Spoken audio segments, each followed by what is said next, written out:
In today's tutorial, I'm going to show you 3 ways to do your macrame feather, either leaving it natural, using a stiffener spray, or using a felt backing. In part 1 of this 2-part series, I show you how to make the macrame feather. This is felt backing. I got this one from the dollar store. You'd also get this from your local craft store. And how I like to do the outline is to take a feather that I've already made as a guideline, just because I'm not very good at freehand drawing. If you are, go nuts. This is how I like to do it. I'm just going to outline this.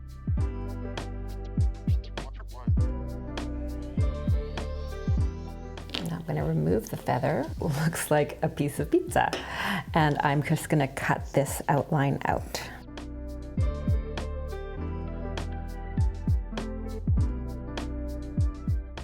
So now we have our felt backing. I'm going to put that aside and I'm going to make a feather just like we did in the first tutorial.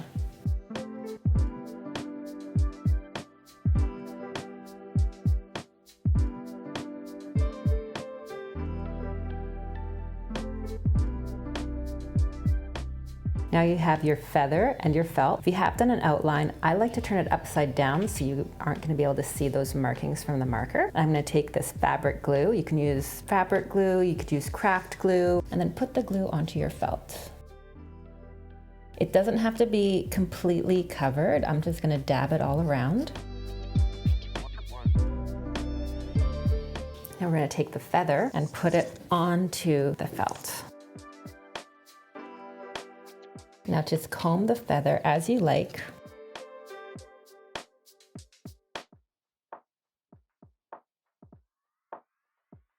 Once you have the feather combed out how you like, I'm going to take this cutting board again. I'm going to turn the feather upside down. Take your rotary cutter, or again, you can do this with the scissors. What's nice about this is now you have a nice outline to cut with. And just cut off the edge. I like to leave a few millimeters overhanging.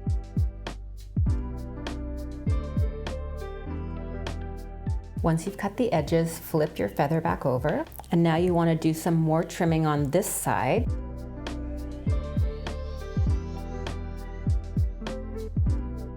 Shape the feather how you like it to be.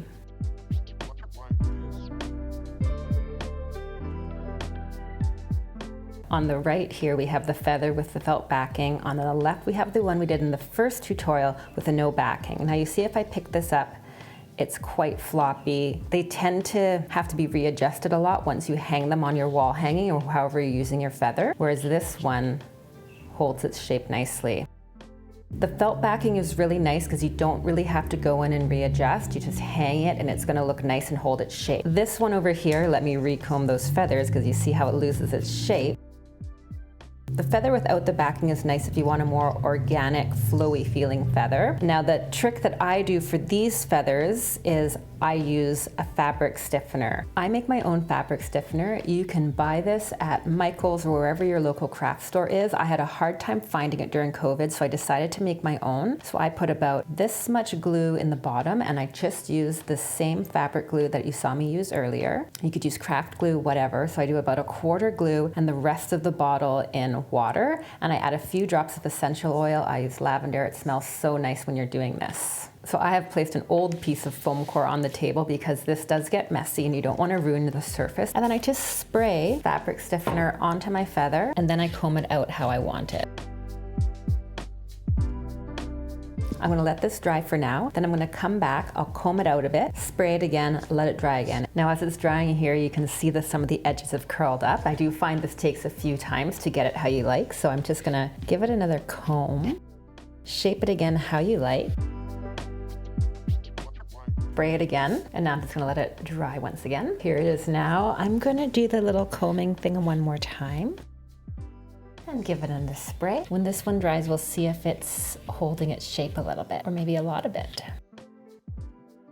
Okay, here's the feather, and it is pretty nicely dried. You can see it holds its shape much better. So there's the 2 feathers. You can see the one on the right is the one with the felt, and the one on the left is the one that we use the stiffener spray. And you can see even laying down that the one on the right just looks like it has a little bit more controlled definition, I guess. It just seems a little bit more precise. The one on the left is a little bit more organic. Here are the 3 feathers. The one on the left is completely natural. The one in the middle we use stiffener spray. and the one on the right is the felt. The one on the left is definitely very malleable. If you move this wall hanging, this one you're probably definitely gonna have to readjust, comb out just to make it look nice again. The one with the stiffener, definitely holding its shape better. When you move it, this one I find when I get to my location, I'll usually still comb it out. I'll spray it with a little bit more stiffener, let it dry and give it its shape, but then once you've done that, it should be good. And the one on the right is with the felt. This one really holds its shape. You don't have to do anything when you transport it. I mean, you might have a couple little pieces out of place you'd have to comb, but it really holds its shape and you don't have to worry about it ever losing its shape. So this to me with the felt is the most durable and the lowest maintenance, and I actually think it takes less time to do. These two you're always going to have to maintain a little bit, and especially if you're selling your pieces, you'd have to explain to who you're selling them to how to keep them in nice shape. The two on the left definitely have a little bit more of an organic feel in my opinion, and I do like using this style, but if you want something that's really going to hold its shape for the longer term, I would go with the felt. I hope you received value from this video today. If you'd like notification of my videos in the future, hit the subscribe button and the bell icon. Enjoy all your macrameing.